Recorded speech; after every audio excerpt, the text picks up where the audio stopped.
Assalamu alaikum students. Today we are having our first English class. I welcome you all in this session. As you can see the list of contents on the phone screens, let me tell you that the first 3 lessons are included in your first term. And these lessons are: number 1, Patience of the Holy Prophet Hazrat Muhammad sallallahu alaihi wasallam; number 2, 8 cultural festivals around the world; and number 3, Written in April, which is a poem. Today we shall start with the first lesson. The title of this lesson is The Patience of the Holy Prophet Hazrat Muhammad sallallahu alaihi wasallam. First of all, I will explain to you the meaning of this word. Okay, patience is called sabr in Arabic language, and it is a great virtue. It is the most basic and most important teaching of Islam. It means to accept or tolerate problems or sufferings without being annoyed. It also means to wait without being anxious and avoiding conflict. And it also means controlling your desires and anger. Patience is the basic and most important Islamic teaching. It is mentioned more than 100 times in the Holy Quran. Okay. Now I will explain this lesson to you. In the beginning of the lesson, it is said that Hazrat Muhammad sallallahu alaihi wasallam suffered great difficulties during his mission. And what was his mission? His mission was to spread the message of Allah. His own people, who were polytheists and deniers, they insulted him, and they always taunted him, and they called him magician.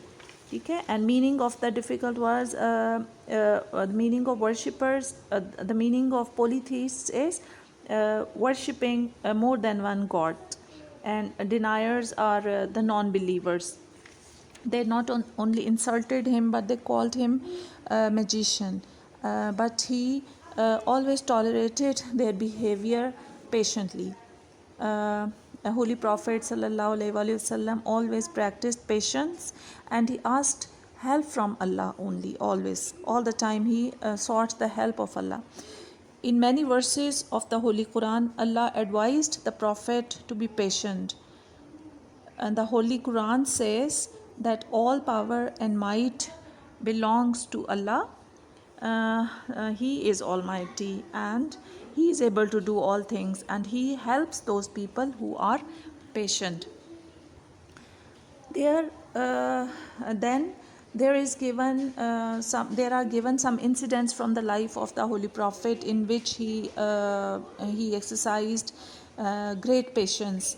In the first incident, we can see that when he visited the city of Taif to spread his message, to preach his message to the people of Taif, but he found that the people of that city had a very negative attitude, and those people were very cruel, and they not only they insulted him, but they also threw stones on him, and they injured him badly, and he started bleeding. And when he was disappointed. Then the angel Jibrail alayhi salam appeared, and he offered the Holy Prophet that he would destroy the people of Taif. But the Holy Prophet was so patient that he did not even curse them, and he hoped that one day those people would accept Islam. Okay, this is a great example of patience from the life of the Holy Prophet. Okay, in the second incident, there is an old lady who daily threw garbage on the Holy Prophet, and whenever the Holy Prophet passed from her street, she always threw garbage on him. But he never became angry on her, and he never ever expressed annoyance or anger. Okay, but one day when he was passing through her street, he found that she did not appear in the street. Okay, and he went when he went to her house, he found that she was ill. and the Holy Prophet took care of her, and he nursed her until she was fine. And she became so much ashamed of her past behavior that she apologized the Holy Prophet, and she asked to forgive her, and she embraced Islam. Holy Prophet was extremely compassionate. He was and he was extremely tolerant. Because of his patience, he was able to complete his mission. Okay, if he was not a if he was not compassionate and loving and so much polite to other people, he would not have be able to bring such a big revolution in the world. If we study the life of the Prophet, we shall see that he never used force to convert anyone. He is described as mercy to mankind in the Holy Quran. Okay, and okay, we can see that the Holy Prophet was the most patient man in the city of Makkah. And he was and there are in this lesson there are many verses are quoted from the Holy Quran in which Allah advises the Holy Prophet to be patient and never to lose his temper or anything like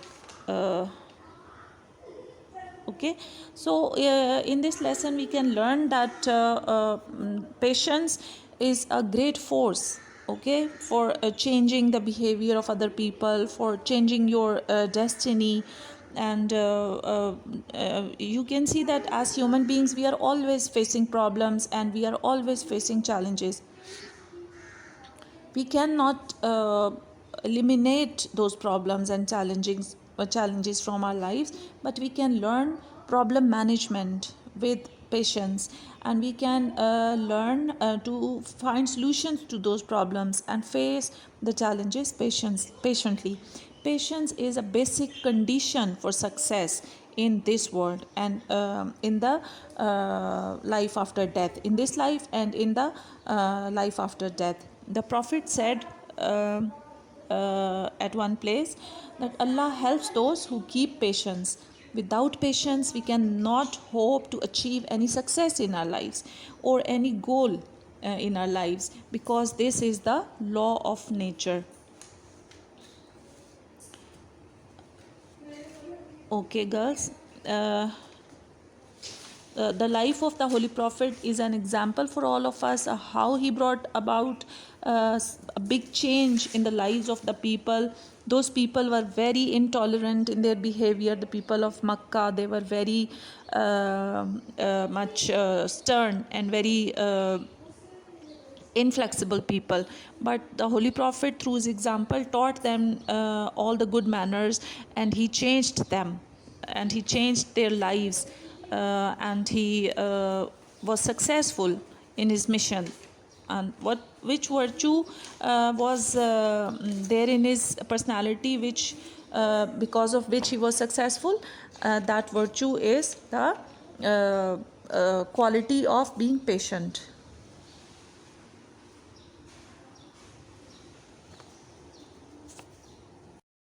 Rahim. Assalamu alaikum, students of class 8. I welcome you all to this session of English. As you have done the explanation of the first lesson, now we are going to move on to the exercises. On your screen you can see that there is a glossary and there are written words, meaning and sentences on notebook. It means that you're supposed to do that work on your notebook. After that, there is comprehension, question answer. The question answers should also be done on the notebook. I'm going to share the answers with you, and you can note it down from there. Now the next step is complete the following sentences by filling the blanks, and this task you're supposed to do yourself, so you can take help from the book and you can from the lesson, and you can solve it easily. Moving further, you can see the question number 3 is the provider missing letters. It's quite easy and you can easily do it. So this is your task that you're supposed to do in your on your book. Now we have the cause and effect. Now what is cause and what is effect? Cause means a reason and effect means the result, that what is the result of certain thing. As you can note the first example, that the girl played in the mud and she got dirty. Why did she got dirty? Why? Because she played in the mud. So this is the thing, okay, the girl played in the mud was the basic cause, and the effect or the result became that she got dirty. Now if we look at the second sentence, I left my clothes on the floor, so my mother scolded me. What do you think will be the cause and what do you think will be the effect? So let's see. Okay class, now you can see the first sentence was the girl played in the mud, she got dirty. Now the second is I left my clothes on the floor. Now the cause is that I left my clothes on the floor, and the effect was that my mother scolded me. My mother was angry at me, okay, and she said she was very angry and she scolded me. Scolding का मतलब होता है डांटना. Now in the next, if you look at the sentence, the weather became cold. Now this is the cause. ये cause है because it gives you a reason, and because of this reason, what was the effect that I had to put on a coat. Okay, so I hope this is clear to you what is the cause and effect. And one more thing that is important, cause जरूरी नहीं है कि शुरू में आए, it can come in the second part of the sentence as well. So you have to read the sentence very carefully, and after that you're supposed to answer it. Okay, so you should know what is the right answer. Okay class, now as you can see we have done this page, and I have given you the answer as well, that what is the cause and what is the effect. Now we are going to move to the next page now. Okay, on the next page, the sentence that was given to you was sentence number 4, that Ali is scared because it is dark. Now in this sentence, it is dark is the main cause, the main reason. जो reason है वो है it is dark, and darkness की वजह से what is happening? Ali is scared. Now the next sentence is the boy ate so many candies he felt sick. Now the cause is the boy ate so many candies, and the effect was the effect is that he felt sick. Sick means over here he is not feeling well. Okay, now we move to the next sentence, and that the computer was not working. The computer was not working as it had a virus. Now it had virus is the main cause, and the effect is that the computer was not working. Now if you look at the next exercise B, there is a passage, and after that there is cause and effect. So this you're supposed to do as a homework, and you're supposed to do it on your books, because all of you have the books, and option number C, you are supposed to do it yourself as well, so that you understand what are the cause and what are the effects. Okay, now we come to the next topic, and that is that you're supposed to do what? You're gonna do the kinds of nouns over here. Okay, what is noun and what are the different kinds of noun? You have done this before in the class as well. Class, before doing the kinds of noun, if you look above, there's exercise number D also, कि you're supposed to write a paragraph. इसको भी आप लोग जो है वो try to do it on your notebooks. Try to write a paragraph so that it will increase your vocabulary, and a paragraph is always in one para. Don't make separate paragraphs, and it should be about 70 to 80 words, not more than that. Okay, now we come to noun. What is noun? All of you know, okay, noun is describing words are known as noun. Noun is the name of a person, place, of a thing. You have done so many times, and all of you know that. But apart from that, there are different kinds of nouns as well. So first noun that we are going to do over here is the common noun. Now common noun is a noun which names any person, thing, place, or an idea. For example, if you say Sarah is a very nice girl, so Sarah is the name of a person. It's an important person, special, a name given to a specific person, so that is not a common noun. Now Sarah is a nice girl. Girl is your common noun.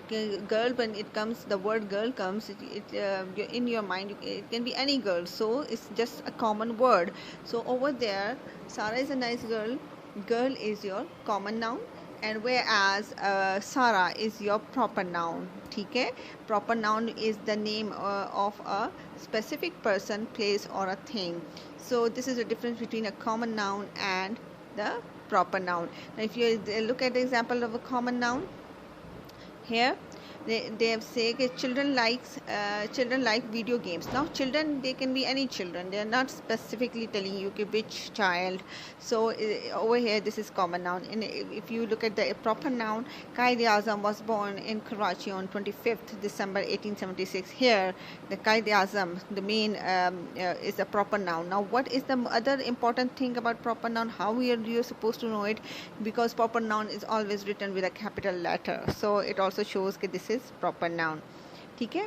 Then we come to the next thing, that is the next part of noun, and that is abstract noun. Now most of the people are confused on abstract noun because they don't know, they are mostly confused. So abstract noun is basically the noun that names the feeling, qualities or an idea.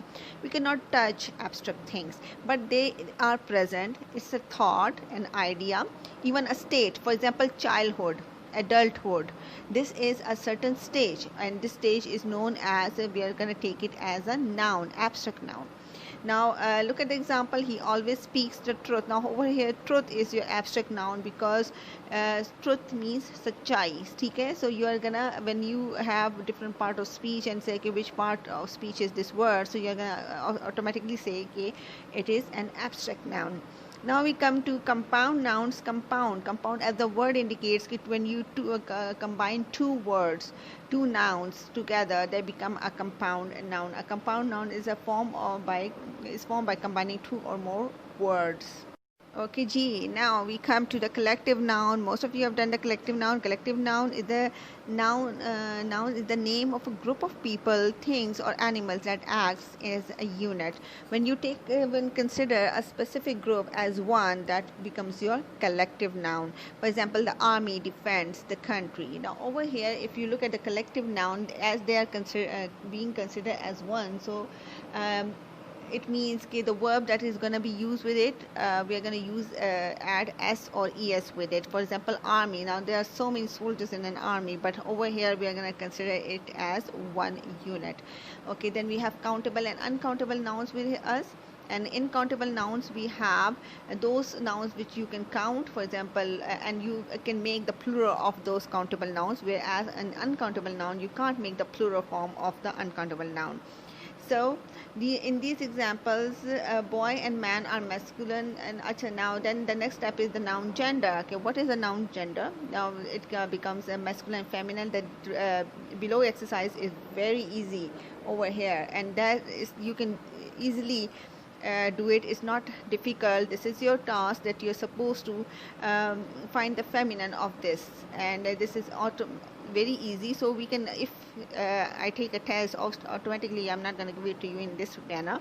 You can get it in the form of sentence, and you're supposed to change it from masculine to feminine or feminine to masculine. So you're supposed to prepare this as well, and you should do this exercise on the book as well. Okay. Now comes another exercise that is also really easy, and that you're supposed to do it yourself, read it. I think it's very easy for you all. There's no difficulty in it, and you can easily solve it. Now we have the next two exercises, and they are write the plurals of the following nouns, and the next is the singular of these plurals. So it's very easy.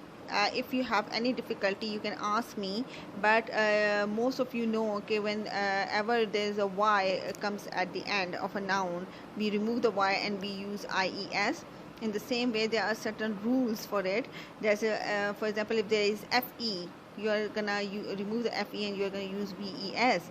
So this is very easy exercise, and I hope you're gonna do it very well. Now if you look at the exercise C, there is written jeans. Now jeans and deer, these are two words that are we cannot change. Okay, and there's no plural form of deer. The plural form of deer is deer, and the plural form of jeans is a pair of jeans is the singular, and genes is the plural form. Okay, so when you are gonna write singular plural of genes, you can say a pair of genes. Okay, then comes if you look below, the same it's the same sort of an exercise, and I hope that you are gonna do it very well and do it on your notebooks so that you have your notes prepared with you. Okay guys, now this is silent letters. You just go through the exercises. I hope that you're going to understand it. It's not that difficult, and do it on the book. It's just for your information. So I hope that you have enjoyed the lesson, and whatever we have done, I'm going to share the question answers with you. You should do that as well, and if there is any difficulty, you can ask me. So I hope that you understand, and whatever work I have given you, the assignment, you're supposed to do that on your notebooks and keep it with you. Okay, Allah Hafiz.